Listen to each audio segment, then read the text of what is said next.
নানান চড়াই উতরাই পেরিয়ে অবশেষে চিকিৎসার জন্য লন্ডনের উদ্দেশ্যে ঢাকা ত্যাগ করেছেন তিনবারের সাবেক প্রধানমন্ত্রী বিএনপি চেয়ারপারসন বেগম খালেদা জিয়া। এর মধ্য দিয়ে দীর্ঘ ৭.৫ বছর পর দেখা হতে যাচ্ছে তার ছেলে বিএনপির ভারপ্রাপ্ত চেয়ারম্যান তারেক রহমানের সাথে। যদিও কর্তৃত্ববাদী সরকারের আমলে কারান্তরীণ থাকা অবস্থায় বেগম খালেদা জিয়া মুক্তি পাবেন কিনা তা নিয়েই ছিল নানা শঙ্কা আর উদ্বেগ। অসংখ্যবার চিকিৎসার জন্য বিদেশ যাওয়ার আবেদন করেও সে সুযোগ পাননি সাবেক প্রধানমন্ত্রী খালেদা জিয়া। সবশেষ গত ৫ আগস্ট ছাত্র জনতার আন্দোলনে স্বৈরাচার পতনের মধ্য দিয়ে নবদুয়ার উন্মুক্ত হয় সবার জন্যই। তারই ধারাবাহিকতায় আজ লন্ডন যাচ্ছেন তিনি। বিদেশে যাওয়ার আগে আপসহীন হিসেবে পরিচিত বেগম খালেদা জিয়া রাজনীতিবিদ ও দেশবাসীকে ঐক্যবদ্ধ থাকার আহ্বান জানিয়েছেন। এদিকে বেগম খালেদা জিয়ার বিদেশ যাত্রার মধ্যে রাজনৈতিক সমালোচকদের কেউ -2 ফর্মুলার গন্ধ খুঁজে পাচ্ছেন। দর্শক, এসব নিয়ে আমাদের আজকের এখন প্রকাশ। স্বাগত জানাচ্ছি আপনাদের। আমরা আজকের আলোচনার নাম দিয়েছি বিএনপির আজকের দিন। আর এ নিয়ে কথা বলতে আমাদের সাথে আছেন বাংলাদেশ জাতীয়তাবাদী দল বিএনপির ভাইস চেয়ারম্যান শামসুজ্জামান দুদু, আছেন জাতীয় নাগরিক কমিটির সদস্য সচিব আখতার হোসেন ও প্রধান উপদেষ্টার প্রেস সচিব মোহাম্মদ আবুল কালাম আজাদ মজুমদার। আপনাদের সবাইকে স্বাগত। আর পুরো আয়োজন জুড়ে আপনাদের সাথে আছি আমি মাহমুদ রাকিব। শামসুজ্জামান দুদু ভাই, বিএনপির আজকের দিন, আমাদের আজকের বিষয়, তাই কেমন গেল আজকের দিনটি আপনাদের জন্য? জি, আপনাকে ধন্যবাদ। আমার দুইজন সহযোগী আলোচক শুভেচ্ছা, আর যারা দেখছেন তাদেরকে অভিনন্দন। আজকে এই দিনটা বিএনপির জন্য না, শুধু সারা বাংলাদেশের মানুষের জন্যে স্মরণীয় দিন। এই জন্যে স্মরণীয় দিন, একটি মৃত্যু পথযাত্রী বলা যাবে, মানে ধরেই নেওয়া হয়েছিল তার বিনা চিকিৎসায় যদি ৫ আগস্ট না আসতো জাতির সামনে, জুলাই আগস্ট বিপ্লব না হতো, তাহলে কি পরিণত হতো আমাদের নেত্রী সম্বন্ধে বাংলাদেশের সবথেকে জনপ্রিয় যে মানুষটা দেশনেত্রী বেগম খালেদা জিয়া, সেটা ভাবলে শিউরে উঠতে হয়। একটা প্রথিতযশা বললে, আপসীন নেত্রী বললে, তিনবারের প্রধানমন্ত্রী সাবেক, এটা বললে শেষ বলা হয় না। তিনি যে রাস্তা ধরে রাজনীতিতে এসেছিলেন, সে রাস্তা খুব বন্ধুর ছিল, খুব বিপজ্জনক ছিল, ভয়ঙ্কর ছিল। আমরা তো তখন ছাত্রকর্মী, তার সঙ্গে ছাত্র আন্দোলনে সেই সময় আমি নিজে ছাত্র দলের সভাপতি, উনি বিএনপির সভানেত্রীর দায়িত্ব নিলেন। নেওয়ার পর যতগুলো সুযোগ সুবিধা সরকারিভাবে প্রাপ্য ছিল তার, তখন দুটি তার মাছুম বাচ্চাই বলতে গেলে, সবগুলো প্রত্যাখ্যান করেই তিনি রাজনীতিতে এসেছিলেন। রাজপথের সামরিক স্বৈরাচার, তিনি তার আগের কোনো রাজনৈতিক জীবনে ছিলেন না। যখন তিনি আসলেন রাজনীতিতে, তার আগে রাজনীতি অর্থাৎ ছাত্র রাজনীতি করা বা অন্য কোনো রাজনীতি এটা ছিলেন না। দেশনেত্রী বেগম খালেদা জিয়া শহীদ প্রেসিডেন্ট জিয়া রহমানের একেবারেই সিমসাম একজন গৃহিণী ছিলেন। সেই মানুষটা রাজনীতি অর্থাৎ শহীদ জিয়া রহমানের শহীদ হওয়ার পরে তিনি যখন রাজনীতিতে এসেছিলেন, তিনি তার মতো করে লড়াই করেছেন, তার মতো করে রাস্তায় চলেছেন এবং সাংগঠনিকভাবে একেবারেই একটি বিপজ্জনক অবস্থায় হলো সাংগঠনিক দিক থেকে বিএনপি তখন, অর্থাৎ সামরিক আক্রমণের দিক থেকে একটা মুখোমুখি ছিল, তাকে ধ্বংস করার যে চেষ্টা, সেই সময় তিনি বিএনপির হাল ধরেন এবং সত্যিকারের পরিপূর্ণ একটি রাজনৈতিক দলে তিনি রূপান্তরিত করেন। এবং ছোট করে বললে বলা হয় যে একটি লড়াই সংগ্রাম আন্দোলন, তারপরে বিএনপিকে চূড়ান্তভাবে 90-এর গণঅভ্যুত্থানের পরে 91-এর নির্বাচনে তৎকালীন আওয়ামী লীগ প্রধান, যিনি এখন পলাতক, শেখ হাসিনা কলকাতা বিমানবন্দরে এক সাংবাদিক প্রশ্ন উত্তরে জবাবে বলেছিল বিএনপি খুব বেশি হলে 10টা সিট পেতে পারে। সেই বিএনপির 10টা থেকে হাসিনাকে শুধু পরাজিত না, লজ্জাজনকভাবে হারিয়েছিলেন এবং শেখ হাসিনা এই পরাজয় কোনোদিন মানতে পারেনি। তখনই তিনি বলেছিলেন এটি সূক্ষ্ম কারচুপি করে তাকে হারানো হয়েছে।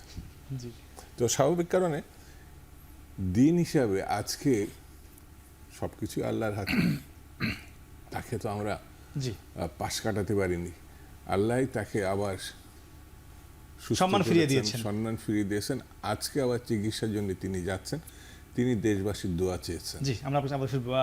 আক্তার হোসেন, হ্যাঁ একটি কথা বলছেন শামসুদ্দিন দুদু ভাই, আমি যখন বলছিলাম যে আজকের দিন বিএনপির জন্য কেমন, বা আজকে আমরা যে বিষয়ে দিয়েছি বিএনপির আজকের দিন, তিনি বলছিলেন শুধু বিএনপি নয় দেশবাসী সবার জন্য আজকে একটি ঐতিহাসিক দিন বেগম খালেদা জিয়ার দিক থেকে। আমার যে প্রশ্ন আপনার কাছে, এই যে খালেদা জিয়ার আজকের এই দিনটি, এই দিনটি খালেদা জিয়ার যে সম্মান ফিরিয়ে আনার, এর জন্য বিএনপির কতটুকু ভূমিকা আছে এখানে?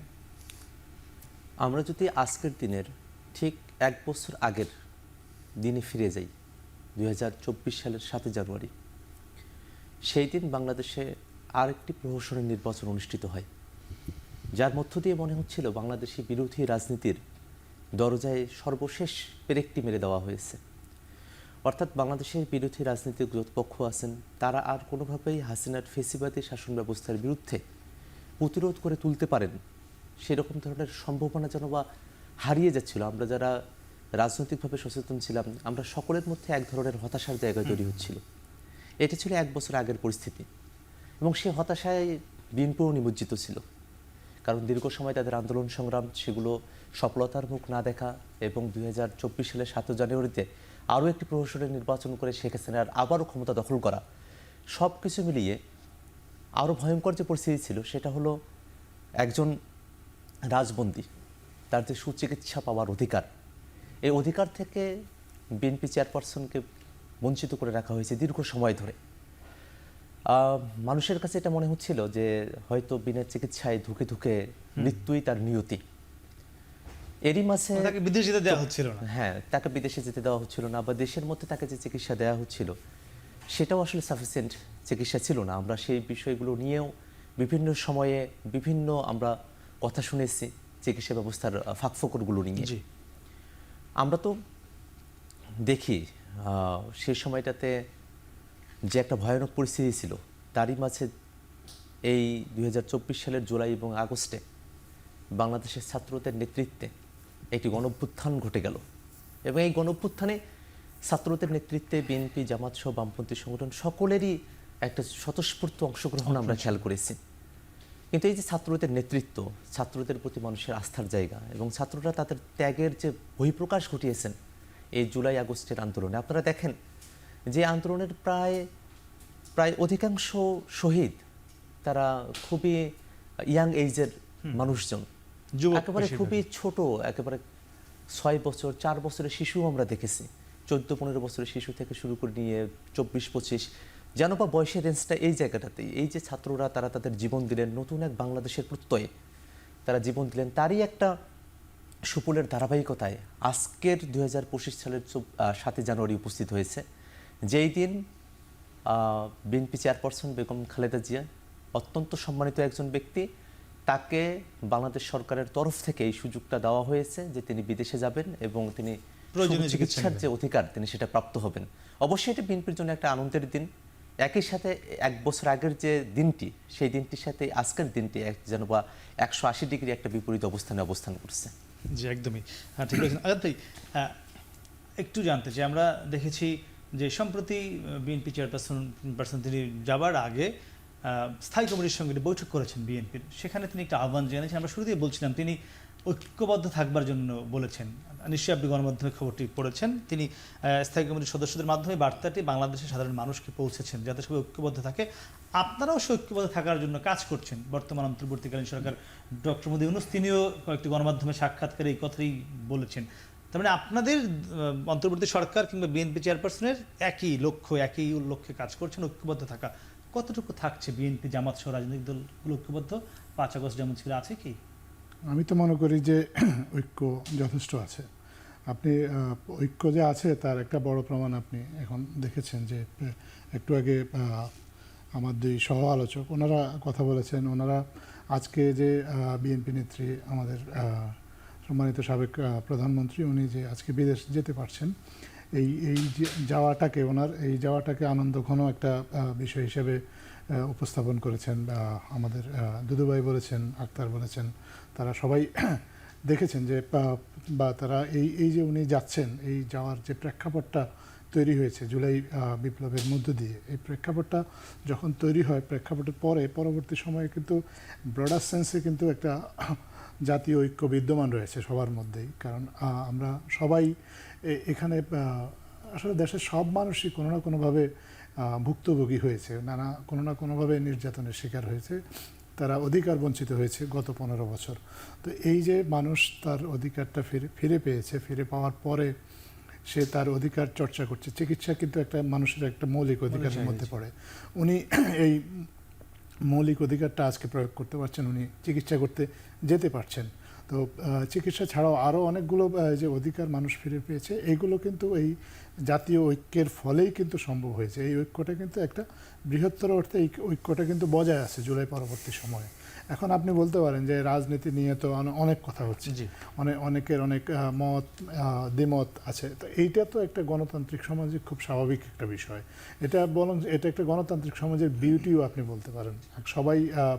সবার রাজনৈতিক দর্শন একরকম হবে না, একজন এক ভিন্ন চিন্তা থেকে রাজনীতি করবে, একজনের এক রকমের আকাঙ্ক্ষা থাকবে রাজনীতিতে। এটা যদি না থাকে তাহলে তো আর রাজনীতিটাই থাকে না। তো সেটা আমরা দেখছি এখন সবাই তার মতামত প্রকাশ করছেন, রাজনৈতিক আকাঙ্ক্ষার কথা প্রকাশ করছেন, বিভিন্ন ক্ষেত্রে তাদের যে দাবি দেওয়া সেগুলো ভিন্ন ভিন্নভাবে উপস্থাপন করছেন। আচ্ছা, আমি আপনার একটা বিষয়ে আমি শেষ করি, একটা বিষয়ে কারো কোনো দ্বিমত নাই যে বাংলাদেশটাকে ফেসিবাদ মুক্ত রাখতে হবে, ফেসিবাদকে কোনোভাবেই কোনো প্রতিষ্ঠিত হতে দেওয়া যাবে না, এবং মানুষের যে অধিকারগুলো জুলাই বিপ্লবের পরে আস্তে আস্তে প্রতিষ্ঠিত হচ্ছে, কিছু অধিকার দৃঢ়ভাবে এর মধ্যেই প্রতিষ্ঠিত হয়েছে, এই অধিকারগুলোকে ধরে রাখতে হবে, এবং যাতে করে আর কখনো এই আমাদের জুলাই পূর্ববর্তী পরিস্থিতিতে ফিরে যেতে না হয় এবং দেশের মানুষ তার অধিকার প্রয়োগ করতে পারে। সেই ব্যাপারে সবাই একমত, আমি আপনার সঙ্গে একমত এই বিষয়ে। কিন্তু ভাই যেটি বললো আজাদ ভাই, যে মতামত প্রকাশ করা যাচ্ছে, সেই মতামত প্রকাশ করতে গিয়ে আমরা দেখছি যে নানান বিষয়ে ঐক্যমতের যেটি থাকবার কথা ছিল, আমরা 5 আগস্টের আগে জুলাই আগস্টে দেখেছি, সেখান থেকে ভাঙন আমাদের কাছে মনে হচ্ছে। বা গণমাধ্যমে আপনি দেখছেন, বিশেষ করে এই মুহূর্তে বড় যে দুটি রাজনৈতিক দল সঙ্গে যুক্ত হয়েছে, নাগরিক কমিটি বা বৈষম্য বিরোধী ছাত্র আন্দোলন, এই বিএনপি, জামাত এবং নাগরিক কমিটির মধ্যে আমরা নানান মতানৈক্য দেখতে পাচ্ছি। বিষয়টি আপনি কি দেখছেন তেমন কিছু? মতানৈক্য না থাকলে তো এটা বাকশালী সিস্টেম কাজ করছে বলে বলা যায়। মতামত নিজস্বতা আছে বলে এখানে গণতন্ত্রের চর্চা হচ্ছে, এটা আমি ধরে নিতে পারি। এটা বিভেদ না, জাতীয় দৃষ্টিভঙ্গির একটা অংশ। জামাত অথবা নাগরিক কমিটি অথবা বিএনপি বা আদার্স বামপন্থী, দক্ষিণপন্থী, মধ্যপন্থী, তার সবার একটা নিজস্ব দৃষ্টিভঙ্গি থাকতে পারে, থাকাটাই স্বাভাবিক, এবং সেই দৃষ্টিভঙ্গি অনুযায়ী কথা বলবে। একটা জিনিস লক্ষ্য করবেন যে ফ্যাসিবাদের প্রশ্নে সবাই কিন্তু একমত, কিন্তু তারা তাদের রাজনীতির কথা, জনগণের সমর্থন আদায়ের প্রচেষ্টা, এটাকে যদি আমি ভিন্ন দৃষ্টিতে দেখি তাহলে সমস্যাটা সেখানে। সেই দৃষ্টিভঙ্গিটা স্বৈরতান্ত্রিক। আমি কথা বলবো আর কেউ কথা বলতে পারবে না, আমি যেটা মত দেব ওই মতকে সবাইকে গ্রহণ করতে হবে, এটা তো এক না। যে যার মতো করে চলবে, জাতিকে ঐক্যবদ্ধ রেখেই তারা এগোবে। যেমন একটা মৌলিক প্রশ্নে বলি যে এই সরকারের নিয়ে কোনো দ্বিমত নাই, সে বিএনপি থেকে শুরু করে একেবারে ছোট্ট সংগঠনটি সবাই এই সরকারকে এখনো শুধু সমর্থন করেনি, দৃঢ়ভাবে সমর্থন করে। কিন্তু প্রশ্নটা থাকতে পারে কেউ এই বছরের শেষে, আগামী বছরের শুরুতে, কেউ মনে করে আরও আগে ইলেকশনটা হলে ভালো হয়। এটা তো তাদের নিজস্ব অবস্থান থেকে সে এই কথাটা বলবে। তো সেটিকে নিয়ে উদ্বিগ্ন হওয়ার তো কিছু নাই। আমি ব্যক্তিগতভাবে মনে করি এই কথাটি বলার সুযোগ গত জুলাই আগস্টের আগে ছিল না। যদি কেউ তার কথাগুলো বলার চেষ্টা করতো রাস্তায় দাঁড়িয়ে, ঘরের মধ্যে, সেমিনারে, কোনো না কোনোভাবে তাকে বিপদে পড়তে হতো, এবং হয়েছে। কারণ আমার দেশে 60 লক্ষ আসামি, কিসের জন্যে? 2.5 লক্ষ মামলা, কিসের জন্যে? অসংখ্য তরুণ যুবক বিভিন্ন রাজনৈতিক দলের গুম হয়েছে, নিখোঁজ হয়েছে। আমার দলের সংখ্যা যেটা আমি বলে এটা অবিশ্বাস্য মনে হবে। আমাদের একসময় ছাত্র নেতা ছিল এম ইলিয়াস আলী, একজন কমিশনার চৌধুরী আলম 8 থেকে 2000 মানুষ এখনো স্ট্রিট গুম আছে, তারা ফেরত আসেনি। সেই জন্য আমি মনে করি যে এই সরকারের অন্যতম কৃতিত্বটা হচ্ছে মতামত প্রকাশের স্বাধীনতা। শুধু মত প্রকাশে না, এটা একেবারে নির্ভেজাল মত প্রকাশের যে দ্বারটা খুলে দিয়েছে, সেই কথা বলার ক্ষেত্রে অনেকে মনে করছে যে এটা কেমন হলো। কারণ এই পরিস্থিতিটা গত 15-16 বছর ধরে ছিল না। এই যে বেগম খালেদা জিয়া, এটা ভাবতে পারেন নাকি যে ডক্টর মোহাম্মদ ইউনূস সাহেব তার সঙ্গে দেখা করছেন, জি। কথা বলছেন, আর সাবেক প্রধানমন্ত্রী দেখা করা তো বাদ দেন, তার যে কটূক্তি, ভাষা, ভঙ্গি, এটা যদি স্মরণে থাকে তাহলে বুঝবেন, মনে হবে যেন তিনি সম্রাজ্ঞী আর অন্যরা সবাই সেবাদাস। হ্যাঁ, যে আমরা দেখেছি, বারবারই দেখেছি। আপনার একটু জানতে চাই আপনার কাছে, দুদুভাই যেটি বললো যে মতামত প্রকাশ করার স্বাধীনতা থাকবে এবং এটি তিনি মতানৈক্য বলতে চান, কিন্তু আমরা জানতে চাই আপনার কাছে নাগরিক কমিটি একটি রাজনৈতিক দল বলতে চাই না, সংগঠন হিসেবে বলতে চাই, আপনারা কি যে সুযোগ বা ফ্রি অ্যাক্সেস সব জায়গায় সেটি পাচ্ছেন কিনা, বিএনপি জামাত থেকে কোনো বাধাপ্রাপ্ত হচ্ছেন কিনা, আমি সে উত্তর জানবো। দর্শক, তারা কিন্তু ছোট একটি বিরতি, ফিরছি একটু পরে, সঙ্গে থাকুন।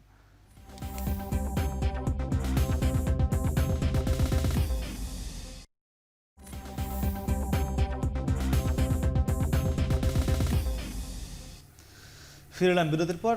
কথা বলছিলাম বিএনপির আজকের দিনে, আমরা ছিলাম নাগরিক কমিটির সদস্য সচিব আক্তার হোসেন। আপনার কাছে জানতে চাচ্ছিলাম, দুদুভাই যে বিষয়টি বললেন যে মতানৈক্য বা মতামত প্রকাশ করতে গিয়ে মানুষ স্বাধীনভাবে কথা বলতে পারছে, কিন্তু নাগরিক কমিটি আমরা দেখছি বিভিন্ন জেলা বা উপজেলা বা থানা পর্যায়ে কমিটি দিচ্ছে, নানান প্রোগ্রাম বা কর্মসূচি আপনারা পালন করছেন, সেখানে কি নির্বিঘ্নে কাজ করতে পারছেন কিনা? গত 15 বছরের মধ্যে কোনো ঝামেলা হচ্ছে না কোথাও গিয়ে? বিএনপির সাথে জাতীয় নাগরিক কমিটির একটা মতৈক্যের জায়গাও আছে, সেটা হলো ফেসিবাদের প্রশ্নে আসলে আমরা সবাই এক, আবার মতভিন্নতাও আছে। দলীয়ভাবে বিএনপি দীর্ঘ সময় ধরে সরকার পরিবর্তনের আন্দোলন করে এসেছে।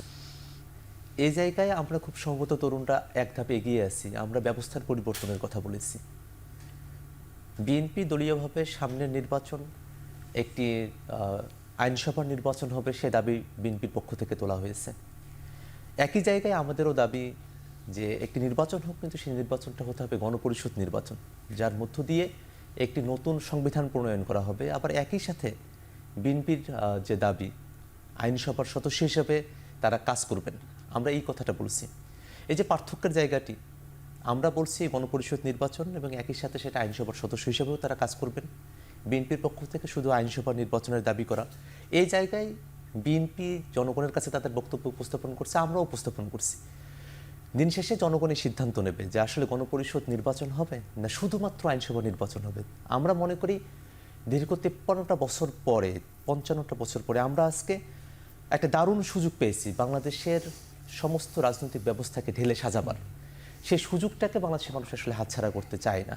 তো সেই জায়গা থেকে বিএনপির পক্ষ থেকেও আমরা একটা ইতিবাচক সাড়া পাবো বলে আমরা আশা করি। এই জায়গা থেকে যে বিএনপির গ্রামে গঞ্জের যারা নেতৃবৃন্দ আছেন, কর্মীরা আছেন, তারাও কিন্তু এই জায়গাটাতে একমত হতে আসছেন যে বেগম খালেদা জিয়া একবার এই কথাটা বলেছিলেন যে তিনি যদি ক্ষমতায় আসেন তাহলে এই সংবিধানকে তিনি ছুঁড়ে ফেলে দিবেন। তার যে বক্তব্য, এই বক্তব্যের যে স্পিরিট, সেটাকে আমরা দেখি গ্রাম অঞ্চলের বিএনপি নেতাকর্মীরা যারা আছেন তারা এটা ধারণ করছেন। আমরা বিশ্বাস করি যে বিএনপিও এই পজিশনে আসবে একটা সময়ের। এখানেই থামাই, ধারণ করছেন আপনারা তার এই বক্তব্য, গণপরিষদ নির্বাচন বা যে সংবিধান ছুঁড়ে ফেলা বলে তো কিছু নেই সংবিধানে, জাতীয় সংসদ আছে, সংবিধানে গণপরিষদ নাই, জাতীয় সংসদ। তারা তো বলছে বিএনপি চেয়ারপারসন বলছে সংবিধান ছুঁড়ে ফেলে দিবে। তারা বলতে পারে তারা একটি নতুন সংগঠন, তারা তো বিএনপি না, নাগরিক কমিটি। তাদের আপনাদের চেয়ারপারসনের রেফারেন্স দিয়ে বলছে যে না না, এই ধরনের কোনো বক্তব্য কখনো কোনো যদি এই শব্দ যদি উচ্চারণ করে থাকেন, তিনি সাংবিধানিক গণতান্ত্রিক রাজনীতি করেছেন। যদি বলে যে আমরা বেগম খালেদা জিয়ার রাজনীতি করি, বেগম খালেদা জিয়ার পথকে অনুসরণ করি, খালেদা জিয়ার বক্তব্যকে ধারণ করি, তাহলে তো বিএনপি করতে হবে, মানে এটা স্বাভাবিক না। আর আমি নাগরিক কমিটি করি, নাগরিক কমিটির রাজনীতি দৃষ্টিভঙ্গি, যেটা এখনো তারা রাজনৈতিক দল হিসাবে নিজেদেরকে নিজেরাই স্বীকৃতি দেয় নাই বা দাবি করে নাই, তারা ওই প্রক্রিয়ার মধ্যে নিজেদেরকে রাখছে। হয়তো একটা পর্যায়ে গিয়ে তারা সিদ্ধান্ত নেবে। নাগরিক কমিটির সঙ্গে বিএনপির গণতন্ত্রের প্রশ্নে কোনো ভিন্নতা নাই, শব্দগত কিছু এদিক ওদিক থাকতে পারে। নির্বাচন নিয়েও কোনো দ্বিমত আছে বলে মনে হয় না। তারা তাদের মতো করে তাদের দৃষ্টিভঙ্গি অনুযায়ী এগোচ্ছে। আর ফয়সালা জায়গাটা হচ্ছে নির্বাচন। দেশ পরিচালনায় অনেকগুলো দৃষ্টিভঙ্গি আমরা তুলে ধরব। জনগণ যেটাকে অ্যাপ্রুভ করবে, অর্থাৎ যে দলটি জিতবে সেই দলটি সাংবিধানিকভাবে যদি সেই পরিবর্তনের নিয়ামক শক্তি হয়, তাহলে মতো সে তো তার মতো করে এগোবে।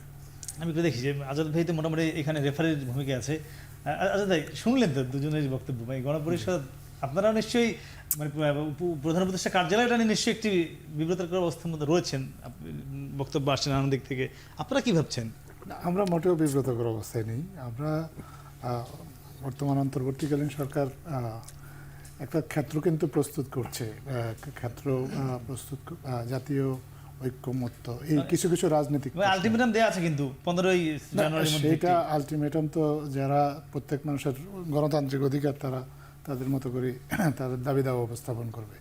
কিন্তু আমরা যেটা মনে করি যে রাজনৈতিক কিছু অমীমাংসিত যে প্রশ্নগুলো আছে, এখন যে বিষয়গুলো নিয়ে আলোচনা হচ্ছে, এগুলো নিয়ে যাতে একটা কনসেনসাস তৈরি করা যায়, সেটার লক্ষ্যে অন্তর্বর্তীকালীন সরকার কাজ করছে। আপনি দেখেছেন, আমরা আজকেও বলেছি যে সংস্কার যে কমিশনগুলো গঠন করা হয়েছে, হয়তো আগামী সপ্তাহে তারা তাদের প্রতিবেদনগুলো দিয়ে দেবে। তাদের সুপারিশগুলো যখন পাওয়া যাবে, ইতিমধ্যে আরেকটা কমিটি কিন্তু মাননীয় প্রধান উপদেষ্টার নেতৃত্বে তৈরি করা হয়েছে, যেটার নাম উনি নিজেই দিয়েছেন যে কনসেনসাস বিল্ডিং কমিটি। উনি এই কমিটির নেতৃত্ব দেবেন। ওনার সাথে আরও যে সংস্কার কমিশনগুলো আছে সেই কমিশনের প্রধান যারা আছেন ওনারা থাকবেন।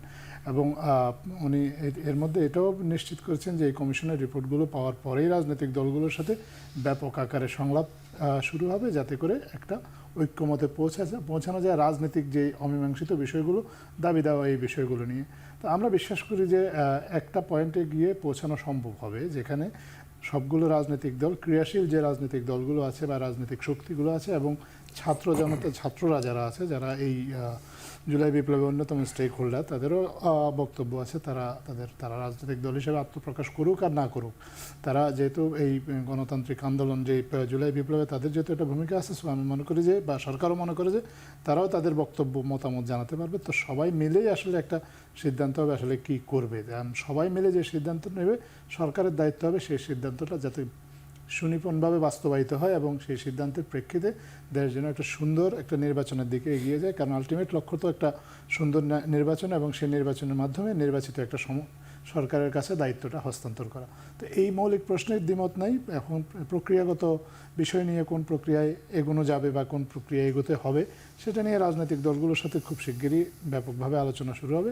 এবং আমরা বিশ্বাস করি যে একটা পয়েন্টে বা একটা ঐক্যমতের একটা জায়গায় আমরা পৌঁছাতে পারবো।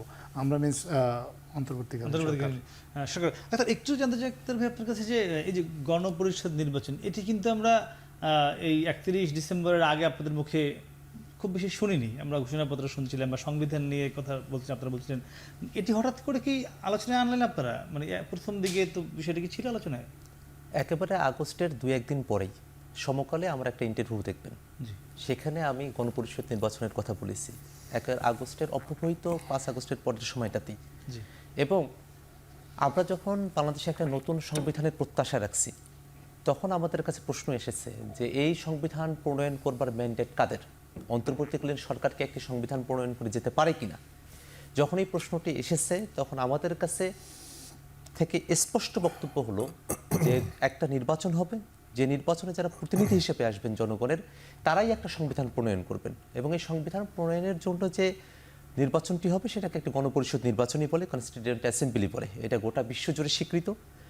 আমরা 71 পরবর্তী সময়ে গণপরিষদ নির্বাচন করতে পারিনি, কিন্তু গণপরিষদ গঠন করেছিলাম। কিন্তু আমাদের এবারের বক্তব্য হলো অনির্বাচিত নয়, একটি নির্বাচিত গণপরিষদ যেন হয়। আমরা 31 তারিখে জুলাই অভ্যুত্থানের প্রোক্লেমেশন ঘোষণার ব্যাপারে বৈষম্যবিরোধী ছাত্র আন্দোলনের পক্ষ থেকে আমরা দাবি জানিয়েছিলাম, এবং সেই দিনের আগের রাতেই সরকারের পক্ষ থেকে সকল রাজনৈতিক দল এবং পক্ষের সাথে মিলে মিশে ঐক্যমতের ভিত্তিতে একটি প্রোক্লেমেশন ঘোষণার কথা বলা হয়। আমরা আমাদের পক্ষ থেকে সেই দিন প্রোক্লেমেশনের ঘোষণা থেকে সেই দিন আমরা সরে এসেছি, কিন্তু প্রোক্লামেশনের যে বক্তব্য বা প্রোক্লামেশনের চাওয়া সেটা সরকার বাস্তবায়ন করছে, সেই জায়গাটা আমাদের একটা আশার জায়গা আমাদেরকে সঞ্চারিত করেছে। আমরা বিশ্বাস করি যে বাংলাদেশের সমস্ত রাজনৈতিক পক্ষ এই বক্তব্যের সঙ্গে তারা একমত হবেন। এখন ব্যাপার হলো যে গণপরিষদের কথা কি তাহলে আমরা নতুন বলছি না নতুন বলা নয়? আমাদের কাছে যে প্রশ্ন উত্থাপিত হয়েছে নতুন সংবিধান চাওয়ার বিষয়ে, এই নতুন সংবিধান কীভাবে প্রণীত হতে পারে তার একটু ওয়ে আউট হিসাবে আমরা গণপরিষদ নির্বাচনের কথাটি এখন জোরে সোরে বলছি। এবং আমরা বিশ্বাস করি যে সামনের দিনে বাংলাদেশের এই যে সংকটগুলো তৈরি হয়েছে, নতুন সংবিধান কিভাবে হবে বা না হবে, দেশ কিভাবে পরিচালিত হবে বা না হবে, সামনের বাংলাদেশটা কেমন হবে, রাজনৈতিক বন্দোবস্ত কিভাবে কি হবে, তার প্রত্যেকটা জিনিস একটি গণপরিষদ নির্বাচনের মধ্য দিয়েই সেটেলড হবার মতো বিষয়, এবং এটাই সব থেকে যৌক্তিক একটা পন্থা হতে পারে।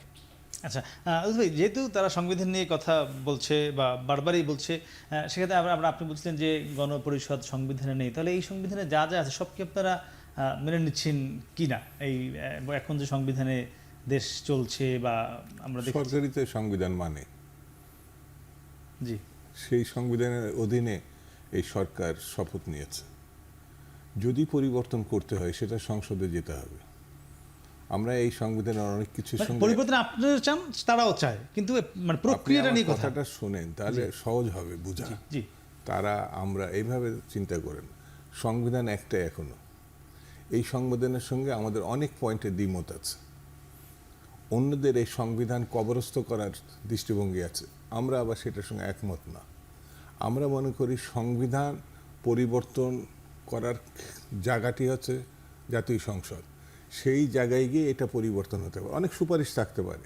এই যে সংবিধান প্রণয়ন কি সংশোধন কমিটি বিভিন্ন রকম আসতে পারে, কিন্তু এটা সিদ্ধান্ত নেওয়ার জায়গাটা হচ্ছে পার্লামেন্ট, সংসদ।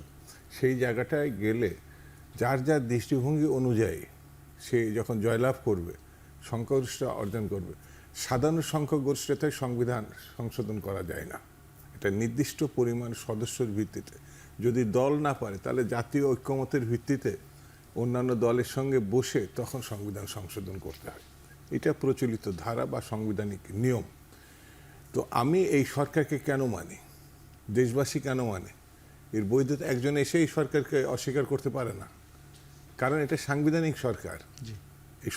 এই সরকারকে, যেমন হাসিনা বা তার লোকজন বিভিন্ন বিদেশে বসে বসে এই সরকারকে অস্বীকার করতে চাচ্ছে, কিন্তু এই সরকারকে অস্বীকার করার কোনো সুযোগ নেই। প্রথমত গণ অভ্যুত্থানের যে সমর্থন, বাইরে এমন কোনো রাজনৈতিক দল নেই, যে রাজনৈতিক দলগুলো আছে এরা কোনো না কোনো সময় এই দেশ পরিচালনা করছে, অর্থাৎ জনতার ম্যান্ডেট এই দলগুলোর উপরে ছিল। সেই জন্যে তারা যখন এটাকে সমর্থন করে, এটা বৈধ সরকার। সেই সরকার এখন কিন্তু জাতীয় নির্বাচনের দিকে, যেটাকে এই বছরের শেষে বা আগামী বছরের শুরুতে, আজকেও কিন্তু স্পষ্ট করে পক্ষে বলেছে যে রাজনৈতিক দলগুলো চেলে এই ডিসেম্বরেও হতে পারে। প্রশ্নটা হচ্ছে, এই নির্বাচনী প্রশ্নে কিন্তু কেউ দ্বিমত করেনি, কিন্তু স্ব দৃষ্টিভঙ্গি অনুযায়ী কিছু কিছু বক্তব্য দিয়েছে। সেটা তো থাকতেই পারে, না থাকার তো কোনো কারণ নাই। আর নাগরিক কমিটি যে কথাগুলো বলছে, বা আরেকটা সংগঠন যে কথাগুলো, বা বামপন্থীরা বা দক্ষিণপন্থীরা যে কথাগুলো, এটা তো তাদের রাজনৈতিক দৃষ্টিভঙ্গি, তাদের সিদ্ধান্তের রাজনীতির কারণে তারা বলছে। কিন্তু চূড়ান্ত বিষয়টি হচ্ছে পরিবর্তনের দৃষ্টি, যেটা সংবিধানে যেতে হবে, এই মানে পার্লামেন্টে যেতে হবে। তার আগে এটা সব কিছুই সুপারিশ। জি, হ্যাঁ। আচ্ছা, মানে এই যে মানে অন্তর্বর্তী সরকার বা প্রধান উপদেষ্টার দপ্তর, আপনারা চাপ ফিল করছেন কিনা? একজন বলছে নির্বাচন, একজন গণপরিষদ, সংবিধান, আবার সবগুলোই বড় বড় স্টেক হোল্ডার। আপনারা বিষয়টি মানে কীভাবে সামাল দিবেন, বা রাজনৈতিক দলগুলোর সঙ্গে যে আপনাদের সংলাপ হওয়ার কথা, সেটির কোনো অগ্রগতি আছে কিনা, কবে নাগাদ হতে পারে, কোনো চিন্তা ভাবনা হয়েছে কিনা, আমি সে উত্তর জানবো। তবে দর্শক, তার আগে আবার ছোট্ট একটি বিরতি, ফিরছে একটু পরে, সঙ্গেই থাকুন।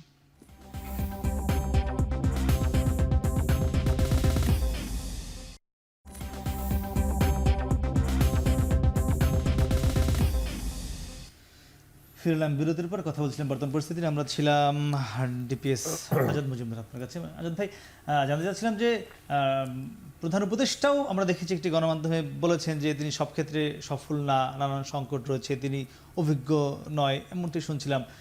সেই দিক থেকে রাজনৈতিক যে দলগুলো রয়েছে বা ছাত্র জনতার যে বৈষম্য বিরোধী ছাত্র আন্দোলন বা নাগরিক কমিটি, তারাও এক এক দাবি করছে, বিএনপি জামাত দাবি করছে, সব মিলে আপনারা আসলে চূড়ান্ত সংলাপে আমরাও দেখছি যাচ্ছেন না। সেটি কবে নাগাদ যেতে পারেন? জনগণের কিন্তু চাওয়া রয়েছে এটি। আমি কিন্তু একটু আগে এই বিষয়টা আপনাদেরকে বলেছি, আজকে আমাদের সংবাদ সম্মেলনে আমরা বলেছি যে আমরা আশা করছি যে 15 জানুয়ারির মধ্যে হয়তো আমরা সংস্কার কমিশনগুলো রিপোর্টগুলো পেয়ে যাব এবং রিপোর্টগুলো পাওয়ার পরেই কিন্তু আলোচনাটা শুরু হবে। আরেকটা জিনিস, আপনি বিরতির আগে বলছিলেন যে সরকার কোনো চাপ অনুভব করছে কিনা। আমি মনে করি না যে সরকার খুব বেশি বা আসলে সেই অর্থে বড় ধরনের কোনো চাপ অনুভব করছে, কারণ একটা সরকারকে আমাদের দেশে ক্রিয়াশীল রাজনৈতিক দলগুলোই কিন্তু আসলে সুযোগ দিয়েছে কাজ করার, এবং তাদের অনুমোদন নিয়ে সরকার কিন্তু আসলে তাদের কাছ থেকে এক ধরনের এন্ডোর্সমেন্ট নিয়ে কিন্তু সরকার বিভিন্ন সংস্কার কমিশনগুলো গঠন করেছে। সংবিধান সংস্কার কমিশনও সরকার গঠন করেছে, এবং সেটা যখন গঠন করা হয় এই কমিশন, তখন কিন্তু কোনো রাজনৈতিক দল আসলে দ্বিমত পোষণ করেনি, কেউ কিন্তু বলেনি যে এই ধরনের সংস্কার কমিশন এই মুহূর্তে প্রয়োজন নেই। এবং সেই কমিশনটা গঠন করার পর রাজনৈতিক দলগুলোর পক্ষ থেকেও কিন্তু সেই সংস্কার কমিশনে কিছু সুপারিশ দেওয়া হয়েছে। যেহেতু এই কমিশনটাকে রাজনৈতিক দল, সরকার এই কমিশনটা গঠন করেছে এবং রাজনৈতিক দলগুলো এই কমিশনটাকে এন্ডোর্স করেছে, সরকার বিশ্বাস করে যে কমিশন যে সুপারিশগুলো দেবে তার প্রতি শ্রদ্ধাশীল থাকবে রাজনৈতিক দলগুলো, এবং কমিশনের সুপারিশের ভিত্তিতে একটা ঐক্যমত্য খুব শিগগিরই রাজনৈতিকভাবে আলোচনা করে সবার সাথে ঠিক হয়ে যাবে। আক্তার, কি মনে করেন? আজাদ ভাই যে বলেছেন যে সবাই আপনারা মনে করছেন তাদের একটি কমিশনের সুপারিশ ভিত্তিতে সব সমস্যা সমাধান হবে, মানে কিন্তু এই অন্তর্বর্তী সরকার সেদিকে এগোচ্ছে কিনা? গত 5-6 মাসের হিসেব কি বলছে? আমরা দেখি যে সংবিধান সংস্কারের জন্য একটি কমিশন গঠন করা হয়েছে। তারা বিভিন্ন পক্ষের থেকে সংবিধান বিষয়ক যে প্রস্তাবনাগুলো সেটা তারা সংগ্রহ করেছেন। আমরা জাতীয় নাগরিক কমিটির পক্ষ থেকেও আমাদের প্রস্তাবনা পেশ করেছি। সংবিধান সংস্কার কমিশন তারা যে রিপোর্টটি প্রকাশ করবে সেটা তো অটোমেটিক্যালি সংবিধানে অ্যাডপ্টেড হচ্ছে না, সেটাও তো একটা প্রক্রিয়ার মধ্য দিয়ে যেতে হবে। আমরা সে জায়গায় মনে করি যে যদি একটা গণপরিষদ নির্বাচন হয়, সেই গণপরিষদ নির্বাচনের ভিত্তির থাকবে গণপরিষদ তর্কের এই সংবিধান সংস্কার কমিশনের যে রিপোর্ট বা যে প্রস্তাবনাগুলো সেগুলো, এবং তারপরে জনগণের নির্বাচিত প্রতিনিধিরা মিলে নিজেদের মধ্যে তর্ক বিতর্ক আলাপ আলোচনার মধ্য দিয়ে বাংলাদেশের জন্য একটা নতুন সংবিধান প্রণয়ন করবেন। আমি এখানে দুদু ভাইয়ের একটা বক্তব্য, যে বর্তমান যে সরকার বা সংবিধান তাকে মিলিয়ে তিনি বলেছেন যে এই সরকার তো সাংবিধানিক সরকার। অবশ্যই সাংবিধানিক সরকার হওয়ার যে ব্যাখ্যাগুলো থাকা দরকার সেটা কোর্টের কাছ থেকে, হায়ার কোর্টের কাছ থেকে সে ব্যাখ্যা এসেছে, সে জায়গায় আমাদের নতুন করে বলবার কিছু নেই। কিন্তু তিনি যে কথাটি বলেছেন যে সংবিধানে তো সংশোধনের কথা বলা আছে, গণপরিষদের কথা বলা নেই, সংসদ নির্বাচনের কথা বলা নেই। আমাদের বক্তব্য তো সেই জায়গায়, বাংলাদেশে আমরা এখন একটা নতুন সুযোগ পেয়েছি। আবার এই কথাও তো বলা নাই সংবিধানে কোথাও যে কেউ গণপরিষদ নির্বাচনের দাবিটি করতে পারবে না। নতুন সংবিধানের দাবি করতে পারা এটাও তো আমাদের আসলে চিরায়ত সাংবিধানিক অধিকার। এই জায়গা থেকে বাংলাদেশের মানুষের যে আকাঙ্ক্ষার জায়গাটি তৈরি হয়েছে, আমরা মনে করি যে ৭১-এর মুক্তিযুদ্ধ এবং সংশোধন তারাও চায়, কিন্তু সেটি সংসদের মাধ্যমে চায়। আমরাও একই কথাটি বলছি যে বিএনপির চাওয়া হচ্ছে একটি, শুধুমাত্র আইনসভার নির্বাচন, আর আমাদের চাওয়া হচ্ছে দুটি, গণপরিষদ নির্বাচন এবং আইনসভার নির্বাচন। অতএব আমাদের চাওয়াটা, এটা জনগণের চাওয়া, এটা যদি পূরণ করা হয় অটোমেটিক্যালি বিএনপির যে একটি চাওয়া সেটা পূরণ হয়ে যায়। অতএব এই জায়গায় দ্বিমতের কোনো জায়গা নেই। তাদেরকে এই পয়েন্টে আসতে হবে যে বর্তমান যে সংবিধান আছে, এই সংবিধানের 17টা বার এটা কাটাছেড়ার মধ্য দিয়ে গিয়েছে, এবং আমাদের পক্ষ থেকে স্পষ্ট ব্যাখ্যা আছে যে এই সংবিধান এমনভাবে প্রধানমন্ত্রীকে ক্ষমতায়ন করেছে যার মধ্য দিয়ে তিনি সাংবিধানিক প্রক্রিয়াতেই স্বৈরাচারী হয়ে উঠবার সমস্ত প্রক্রিয়া সেখানে বিদ্যমান। আবার একই সাথে এই সংবিধান একটা আওয়ামী মোড়কে থাকা সংবিধান। সমস্ত জায়গাগুলোতে আপনি যদি দেখেন সংবিধানের 1/3কে একেবারেই অসংশোধনীয় করে রাখা হয়েছে। আবার একই সাথে মানুষের যে মৌলিক অধিকারের জায়গাগুলো আছে সেগুলোকে এখানে স্বীকৃতি দেওয়া হয়নি। সাম্য, মানবিক মর্যাদা, সামাজিক সুবিচারের যে কনসেপ্ট সেটাকে এখানে ইউটিলাইজ করানো হয় নাই। সমস্ত দিক থেকে বাংলাদেশের মানুষ আসলে একটা নতুন সংবিধান প্রত্যাশা করে।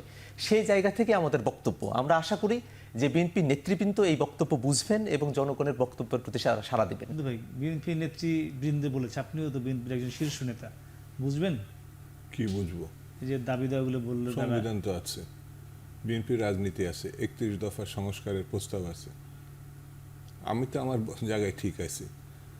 আমার জায়গাটা যদি জনগণ অনুমোদন করে, আমার দল যদি সংখ্যাগরিষ্ঠতা পায় আগামী নির্বাচনে, তাহলে আমি তো রাইট, আমি তো সেই রাস্তায় হাঁটবো এবং 40-45 বছর ধরে একটা রাস্তায় হাঁটছি গণতান্ত্রিক রাজনীতি নিয়ে। তো স্বাভাবিক কারণে মানে জনগণ রায় মানবে, আপনি জনগণ যে রায় দিবে মাস্ট, জনগণের রায়ের উপরে তো বিএনপি একাধিকবার রাষ্ট্র ক্ষমতায় আসছে। আমরা মনে করি যে কোনো রাজনৈতিক দল তার দৃষ্টিভঙ্গি, তার বক্তব্য, তার ভাবনা, এটা সপক্ষে জনমত গঠনের মধ্য দিয়ে সে যখন জাতীয় সংসদের নির্বাচনে পার্লামেন্টে যাবে, সংখ্যাগরিষ্ঠ দল হিসেবে সরকার গঠন করবে, তখন সে তার ভাবনাগুলোকেই জাতির সামনে নিয়ে আসবে, সেটাকে প্রতিষ্ঠিত করবে। আমি অন্যের রাজনীতি প্রতিষ্ঠা করার জন্যে বিএনপিকে ব্যবহার করা, এটা একটা ভিন্ন দৃষ্টিভঙ্গি। সেটা হলো জাতীয় ঐক্য না, সেটা নির্দিষ্ট 4 দল হতে পারে, 20 দল হতে পারে, বিভিন্ন দল একসঙ্গে কাজ করছে এবং তারা যখন জয়লাভ করবে সব দলের দৃষ্টিভঙ্গি কাছাকাছি নিয়ে তখন একটি সরকারে এগোনো।